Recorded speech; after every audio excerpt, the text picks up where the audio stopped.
Mesdames et messieurs, bonsoir et bienvenue dans Bibliothèque francophone, votre magazine qui vous permet d'acquérir du savoir, de la connaissance ainsi que de l'intelligence. Pour cela, nous bâtirons un pays plus beau qu'avant est un morceau entonné dans notre hymne national des Bou congolais. On a choisi juste pour vous ce morceau parce que nous bâtissons un pays plus beau qu'avant. C'est en fait par le labeur qu'on peut y arriver. Mais dans la pratique, le mot d'ordre n'est pas suivi. Pourquoi cette irresponsabilité de la part de tout et chacun? Élément de réponse dans cette émission qu'on va pouvoir essayer d'y répondre. Pour cela, Bibliothèque francophone a reçu Momo Bayati, a racheté auteur de ses livres de près de 210 pages. Voilà, 210 pages qu'il a titré Yonde Okobongisa Congo. Momo Bayati racheté, bonsoir. Bonsoir mon frère. Merci d'avoir répondu à notre invitation. Merci aussi pour nous malgré avoir invités. Vos multiples vos occupations, je rappelle que vous avez plusieurs ouvrages à votre actif, notamment l'erreur fatale africaine. Il y a la divinité exclusive du Créateur. Exclusivité du Créateur. La divinité exclusive. Exclusivité du Créateur. Exclusivité du Créateur, pas la divinité. Voilà, merci. La divinité, exclusivité du Créateur. Voilà, la divinité, exclusivité du Créateur. Exact. Pourquoi nerveux? Pourquoi êtes-vous nerveux? Pourquoi êtes-vous nerveux? Ouais. Nerveux, voilà. Vous avez toutes les raisons de ne pas paniquer. Paniquer, ouais. La résolution du conflit entre les Congolais et les livres. Et les livres, ouais. Ça corrobore d'ailleurs avec ce que nous sommes en train de faire. Parce que c'est une émission qui incite beaucoup plus les Congolais à lire. Voilà. On poursuit. Un autre titre, c'est la stabilité de la RDC, note dominante pour la Renaissance. Pour sa renaissance. Pour sa renaissance. L'instabilité et la stabilité spirituelle. Ouais. Voilà. Je pense que c'est tout. Il y a encore un autre titre qu'on a oublié. Il y a une formation psychothérapique ou alors thérapeutique qu'on a avec comme module CARES. Je pense c'est tout. Voilà, c'est Yonde Okobongisa Congo, c'est l'objet de notre émission, qui fait l'objet de notre émission aujourd'hui. C'est un livre de près de 210 pages que vous avez sorti. Yonde Okobongisa Congo en français, on peut le traduire littéralement. C'est toi qui pourras. Oui, ça peut avoir plusieurs sens. Est-ce toi qui réparera le Congo? Est-ce toi qui construira le Congo? Est-ce toi qui construira le Congo? Est-ce toi qui aménagera le Congo? Donc, ça peut avoir plusieurs sens. Mais d'abord, la motivation. Pourquoi avez-vous pensé à faire sortir ce livre? En fait, pas vraiment sortir, mais d'abord écrire. J'ai entendu cette phrase être prononcée par des compatriotes en plusieurs occasions, à plusieurs reprises. Quand vous voulez faire quelque chose de bien, pour vous décourager, on vous pose la question de savoir si c'est exactement vous qui allez organiser le Congo, si c'est vous qui allez améliorer la situation du pays et tout. Alors, partant de cette phrase de découragement, j'avais décidé de méditer un peu sur cette phrase. Pourquoi est-ce que l'on dit Yonde Okobongisa Congo? Est-ce que c'est toi vraiment qui va améliorer la condition de ces pays? Yonde Okobongisa Congo. Donc c'est comme pour dire, hein, il y a ceux qui devaient le faire. Ils n'ont pas pu le faire. Alors seras-tu maintenant celui qui pourra le faire? Alors que ceux qui étaient capables n'ont pas pu le faire. Alors, il faudrait savoir maintenant ceux qui étaient capables là, qui sont-ils? Qui sont-ils? Donc c'est d'abord le leitmotiv de votre ouvrage, de votre publication. On va essayer d'avancer. Yonde Okobongisa Congo, ouvrage, c'est un ouvrage interpellateur dans lequel vous lancez en fait la campagne, déjà une campagne donc quand je vous ai lu, j'ai compris que c'était un ouvrage interpellateur. Vous êtes optimiste, hein, vous êtes vraiment optimiste là où la majorité ou la quasi-totalité des Congolais sont pessimistes. Oui, je suis vraiment optimiste parce que je crois que le Congo sera réorganisé, le Congo, la condition de notre pays va s'améliorer. Ça, vraiment, je le crois. Je considère cela comme un patient, par exemple. Vous savez, dans notre pays, hein, il y a des maladies qui sont considérées comme, je dirais, comme fruit de l'envoûtement, de la sorcellerie, des mauvais sorts et tout ça. C'est par exemple la folie. Quand quelqu'un développe des troubles mentaux, on dira que c'est un produit qui est déjà perdu, on va le laisser comme ça. Donc c'est un peu comme ça que les Congolais considèrent le pays. Le pays, notre sort. Oui. Donc c'est déjà fini. C'est déjà fini. Et connaît déjà, il connaît d'avance. Alors qu'en réalité, on peut soigner un fou. Et sa condition peut s'améliorer. Même si c'est dans un état déjà avancé, on peut toujours le soigner. On peut toujours espérer. Donc la plupart des fous qu'on voit déambuler dans la cour des routes comme ça, donc ils sont susceptibles d'être amenés à être... Ils sont récupérables, on en parlera peut-être une autre fois. Interpellateur, voilà. Vous appuyez, hein, vous appuyez sur un morceau de l'hymne national, je cite, « Nous bâtirons un pays plus beau qu'avant ». Une nationale à chanter, entonner de manière collective, qui traduit d'ailleurs la volonté collective également des peuples congolais qui devraient jouer ce rôle. Mais en réalité, on se voit, on se renvoie la balle. On se renvoie la balle. Tantôt, ce sont les autorités qui sont pointées du doigt. Est-ce que vous voyez-vous pas que la population est un peu désespérée, désemparée? Je vais vous révéler quelque chose. Dans ces pays, on a eu à chanter 3 hymnes nationaux. Les gens connaissent souvent 2. Le premier hymne national qu'on a eu à chanter dans notre pays, c'était à l'époque de l'État indépendant du Congo. C'était « Vers l'avenir ». Si vous voyez les textes de cet hymne national « Vers l'avenir », il est question de la Belgique et de son roi. Le Congo n'est cité nulle part, alors que c'est l'hymne national exactement du Congo. Et le deuxième, c'était le debout congolais, qui est revenu en 1997. Mais avant que les debout congolais ne reviennent, on chantait la zaïroise. La zaïroise. Ouais. Le deux hymnes nationaux qu'on a eu à chanter, la zaïroise et les debout congolais, la phrase dont vous venez de faire mention là, nous bâtirons un pays plus beau qu'avant, sont répétées dans le deux hymnes nationaux. Parce que dans la zaïroise, on chantait pour bâtir notre pays toujours plus beau. Toujours plus beau. Pour bâtir notre pays toujours plus beau. Et ici, c'est nous bâtirons un pays plus beau qu'avant. Vous voyez? Donc c'est la responsabilité collective. C'est une volonté, c'est la responsabilité collective. Mais parfois, on se pointe du doigt, on dit ce sont les autorités qui n'ont pas la volonté. Et les autorités aussi disent c'est la population qui ne prend pas sa responsabilité à main. Parce qu'on laisse certaines personnes diriger et tout ça, beaucoup d'autres histoires. Mais en réalité, tous, nous avons failli. Parce que nous sommes en train même, c'est un serment hein, quand nous chantons ça. C'est un serment. Oui, parce que vous pouvez vous-même vous rendre compte que quand on chante, on ne bouge pas. On ne bouge pas. Seulement la bouche qui chante avec son esprit. Et à la fin, nous disons que nous léguons à notre postérité. Qu'est-ce que nous allons léguer?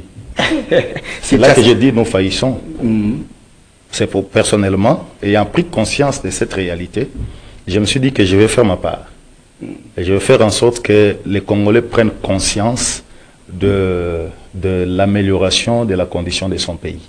Parce que je dois léguer quelque chose à nos enfants. C'est pourquoi j'ai écrit. Vous avez légué quelque chose à vos enfants, à nos enfants? Exactement. Vous y croyez sincèrement? Sincèrement. Parce que là, votre combat, c'est dans ce livre-là que je lis, votre combat, c'est de retirer cette mauvaise langue, hein, ou ces mauvais mots de la langue des Congolais, qui est Yonobu-Bonsa-Congo. Donc un esprit là, donc ancré dans le cerveau, dans le mental des Congolais. Vous y croyez vraiment? Oui, je le crois en tout cas. Oui, c'est très possible parce que quelque part, je vous ai déjà convaincu, c'est pourquoi je suis ici. J'aimerais encore ajouter, pour cette génération, pas pour les générations futures, parce que ça se dit tout souvent que voilà, alors c'est une génération sacrifiée. S'il faut penser à rétablir ou à reconstruire la RDC, il faut compter sur les générations futures. Je parle de cette génération. Si cette génération est sacrifiée, alors les générations qui viennent n'ont aucun espoir. Parce que déjà la génération qui devait préparer l'avenir est sacrifiée. Comment est-ce que vous allez préparer l'avenir? Belle réponse. Une génération qui devait déjà léguer un héritage et sacrifier. Alors il y aura plus comme héritage. Exactement. C'est pourquoi les gens s'attachent à cette maudite phrase. C'est une phrase maudite, hein? Disons-nous la vérité. Mais le fait d'être ici au plateau, je crois que je vous ai déjà convaincu. Et le fait de vous convaincre, vous allez aussi convaincre les autres et nous allons améliorer la condition de notre pays. Vous courez à la recherche dans ces livres.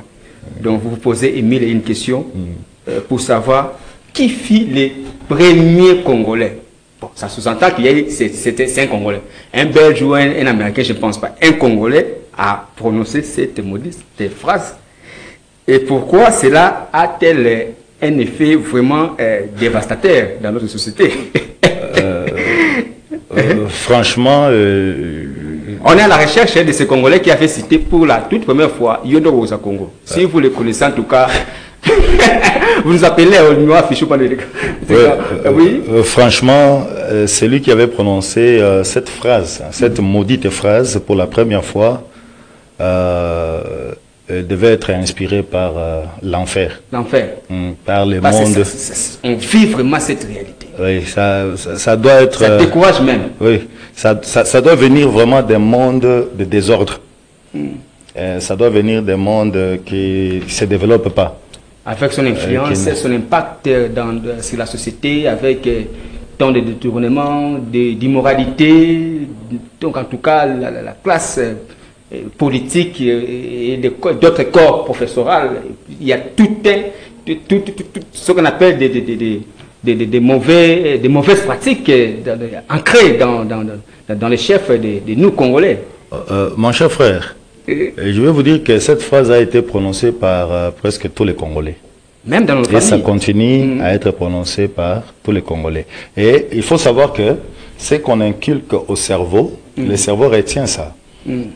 Et la seule manière pour que le cerveau puisse s'en débarrasser, c'est d'apprendre au cerveau de nouvelles bonnes habitudes. Le chef de l'État était, je crois, à Chikapa et il a fait une déclaration. Il a dit, notre chef de l'État, son Excellence Félix Antoine Tshisekedi, il a fait une déclaration. Et dans sa déclaration, il a dit Toyeko bomamboka oyote. Et l'ogope akoboma ezate po esi ekufa. Toyende kote le misayango. Et le président a été critiqué par plusieurs personnes. Comment il peut dire que mboka esi ekufa et ainsi de suite. Alors que c'est tout le monde qui prononce ça chaque jour. Mais parce que c'est le chef qui avait dit ça, alors cela a pris de l'ampleur. Vous voyez? Quand il dit Okanisi Yondo Kobongsambogo, c'est-à-dire quoi? Mboka c'est baby. Mboka c'est baby. Ça, il faut le reconnaître. Tango Zoloba Yondo Kobongsango, c'est-à-dire c'est tout le monde qui dit ça. Il fallait avoir un nouveau langage. Il faut certainement qu'on change cette pensée-là dans les esprits congolais. Il faudrait à tout prix commencer par changer cet esprit, cette mentalité-là. Oui, parce que c'est quelque chose qui a déjà pris racine. Vraiment. Je ne sais pas si le temps va nous permettre, peut-être on va y arriver. On voit les effets déjà, on est un peu dépaysé, découragé, démoralisé. On n'y croit plus, En tout cas, on n'y croit plus. Dans votre conclusion ou dans vos conclusions, vous vous dites que le peuple congolais a été soumis à un régime négatif qui lui fait croire que son pays ne pourra jamais se relever. Alors, conséquence, tout le monde en profite et s'enrichit. Quand l'occasion se présente d'ailleurs, la RDC n'a aucun endroit à puiser des Congolais dignes ou intègres. C'est un peu ça la réalité de notre société. Si on avait simplement le temps pour essayer de parler un peu on a encore du temps, oui, vous pouvez aller, parce que oui, on fait signe, on a encore 10 bonnes minutes déjà. On ne saura pas, parce que le contenu est tellement profond. Mais je crois que le lecteur, c'est lui qui pourra se procurer de l'ouvrage et pourra lire les contenus et comprendra ce que nous avons essayé de démontrer dans les livres. D'abord, il faut connaître le Congo et il faut connaître comment est-ce que le Congo a commencé. Et pourquoi le nom Congo? Quelle est son origine? Quel est l'historique du pays? Parce qu'il y a ceux qui ne connaissent même pas l'histoire du pays. Parce que quand on parle du fait que le Congolais a été soumis à un régime négatif, ça signifie exactement qu'il y a quelqu'un qui l'y a soumis. C'est-à-dire, on a placé dans l'esprit congolais la dépendance. C'est-à-dire, les Congolais pensent qu'ils ne peuvent rien faire sans l'apport de l'extérieur. Il faut que quelqu'un fasse quelque chose. C'est quelque chose qu'on a inculqué. On a placé dans l'esprit congolais. Et c'est à volonté que cela a été fait. C'est-à-dire, le Congolais a été déformé. Le Congolais original a été déformé. Le Congolais original a été déformé. A été déformé. En sorte qu'il puisse dépendre des autres. Des autres. Ouais. Il y a encore une deuxième phrase de mon pays d'ailleurs. Akokufa pauvre. Toujours dans votre ouvrage, j'ai traduit en français. Il mourra pauvre. La phrase est adressée aux fils et filles qui font leur travail avec honnêteté et sincérité. Cette frange de valeurs est marginalisée. Est-ce que la lutte sera facile? La lutte ne sera pas facile parce que pour se libérer, même soi-même, hein, pour se libérer d'un caractère ou d'une habitude, ça n'a jamais été facile. Il faut la discipline, il faut la volonté et ainsi de suite. Mais une chose est certaine, on y arrivera parce que ne vous en faites pas. De la même manière que cette phrase m'a fait mal, cela fait mal aussi à d'autres Congolais. Je ne suis pas le seul Congolais qui peut avoir mal quand j'entends quelqu'un prononcer cette phrase. Donc partout où je passe, quand vous prononcez cette phrase, vous dites que le Congo, par exemple, il y a quelque chose d'autre que les gens disent, le Congo n'a pas de chance. Vous allez trouver ça dans l'ouvrage. Le Congo n'a pas de chance. Si le Congo n'a pas de chance, laissez-moi vous dire que le Congo va plutôt regretter d'avoir les Congolais comme habitants du Congo. C'est là que le Congo n'a pas de chance. Mais dire que le Congo n'a pas de chance de se développer, non. Le Congo a tout ce qu'il faut pour se développer. Par conséquent, tous ceux qui travaillent avec honnêteté, avec intégrité, ils ne mourront pas pauvres. Ils sont en train de léguer quelque chose. Si vous cherchez tous ceux qui ont fait des noms dans ce pays, observez même leurs immeubles aujourd'hui. Oui, répondez rapidement, oui. C'est dans un état très avancé de délabrement. Il n'y a personne qui les arrange, il n'y a personne.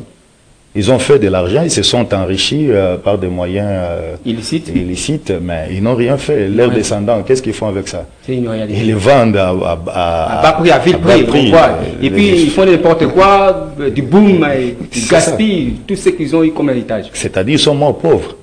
Oui. Ouais. Ils pensaient qu'ils s'étaient enrichis, mais ils sont morts pauvres. C'est le contraire. Oui, c'est le contraire. Et ceux qui sont en train de s'enrichir aussi aujourd'hui, ils pensent qu'ils sont en train de faire quelque chose, mais je vous dis, ils seront surpris. Ce sont eux qui vont mourir pauvres. Mais ceux qui sont en train de travailler... Ce sera l'inverse maintenant. Ce sera l'inverse. Ceux qui sont en train de travailler avec honnêteté et intégrité, je vous dis, ce sont ceux-là qui légueront, pas seulement pour leur famille, mais pour tous les Congolais. Ils vont léguer des modèles à suivre. C'est comme m'a dit Salomon dans Proverbe, je pense. Donc les justes auront leur postérité. Postérité. Voilà, c'est bien ça. Et plus rien ne marchera dans ces pays. Là, c'est encore la troisième phrase. Alors, il faut détruire complètement, c'est ou vendre de tout est caramboko. Tout est caramboko. Ah, mais laissez-moi vous dire que vous n'aurez pas de clients. Vous comparez les Congo RDC à ceux de Congo-Brazzaville, parce qu'il y a des États les plus rapprochés, disons, des États avec des capitales les plus rapprochés au monde, qui portent les mêmes noms. Mais, curieusement, c'est comme si nous, de la RDC, nous avons tiré le diable par la queue. Pas tellement, hein, parce que quand nous voyons bon, les mots comme... C'est comme disait un médecin, vous venez avec un patient, il vous dit de rentrer avec ce dernier parce qu'il est dans un état déjà où il ne faut plus espérer, donc il mourra. Qu'il attende son jour. Voilà, et appeler les prêtres catholiques pour faire la messe requiem. C'est pas moi qui compare le Congo à l'état d'une personne dont, par exemple, son état de cancer est déjà très avancé. Mais c'est ce que les gens pensent de la RDC. Ils pensent que la nation est tellement cancéreuse qu'il n'y a plus rien qui peut être fait. Il faut simplement rentrer à la maison et attendre le jour de sa mort. Vous voyez? Donc, quand j'ai essayé de comparer le Congo Kinshasa au Congo Brazzaville, c'était justement pour montrer que nous avons des origines communes. Parce que pourquoi est-ce que les deux pays portent le même nom? Nous parlons la même langue aussi. Nous avons une langue une langue nationale. Voilà. Deux, je crois. Il y a le Lingala et le Kikongo. Ce sont deux langues nationales de ces deux pays qui sont identiques. Je pense que nous sommes désolés parce que nous sommes déjà à la fin. On pourra y revenir à travers le deuxième numéro. Je pense que je ne sais pas si vous avez peut-être un mot de la fin. Et vos apaisements, on va y revenir bien sûr avec le deuxième numéro. Ouais. Un mot de la fin. Par rapport à l'ouvrage qui vient de sortir, où peut-on l'avoir? Oui, par rapport à l'ouvrage, je vais donner le numéro de téléphone, mais nous avons aussi les librairies. Oui, il y a une librairie à... Livre pour les Grands Lacs. Livre pour les Grands Lacs, nous avons des livres là-bas. Seulement, ils ont déménagé, mais je ne sais pas où. Ils sont maintenant sur Rond-Point Forestcom. Oui, et il y a aussi Rotana Hotel. Rotana Hotel, j'ai des livres là-bas, à Rotana Hotel. Donc, juste quand vous entrez à l'entrée principale de Rotana, il y a une librairie là-bas, à gauche. Nous avons des livres là-bas, vous pouvez acheter là-bas.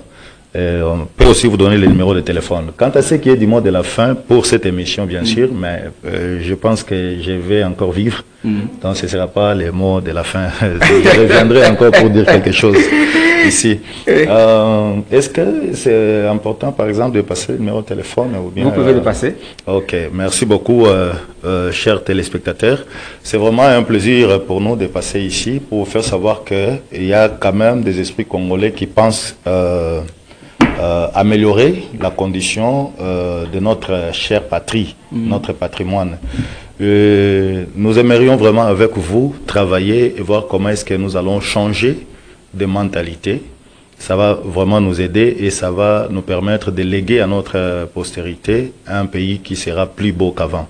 Par conséquent, appelez-nous au numéro 09 92, c'est-à-dire je vais répéter 9 2 50 40 52.